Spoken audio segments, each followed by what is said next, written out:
మనస్సు, దేవుని వంటి ప్రేమ కలిగిన హృదయం ఎవరికైనా ఉంటుందా అండి లోకంలో?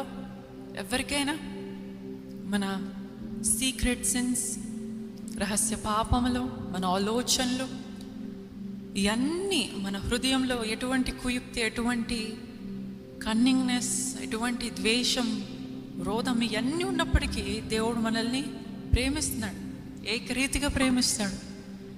Is an unchanging God. మారని దేవుడు, మరువని దేవుడు.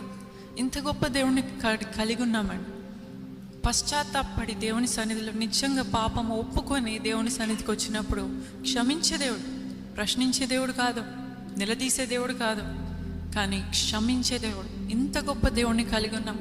దాన్ని బట్టి దేవుని స్తుతిస్తూ, దేవా నన్ను కరుణించు, దేవా నా పైన కృప చూపించు, దేవా నా పైన జాలి చూపించు అని ప్రార్థించడం ఈజీ అండి, అవునా కదా? It's easy. దేవా నన్ను కరుణించయ్యా, నా పైన జాలి చూపించు అంటే దేవుడు చూపిస్తాడు. కానీ నిజమైన దమ్ము, నిజమైన గట్స్ కావాలంటే, దేవా నన్ను విరువుము, నన్ను మలుచుము, నన్ను నలగొట్టుము. ఇటువంటి ప్రార్థన ఎంతమంది చేస్తామండి? ఎటువంటి ప్రార్థన?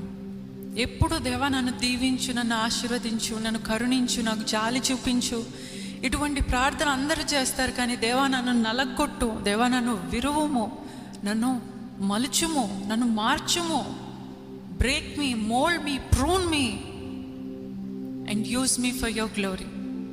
ఇటువంటి ప్రార్థన చేయాలంటే దమ్ము ఉండాలి. ఇటువంటి ప్రార్థన చేయాలంటే you need all your guts, అవునా?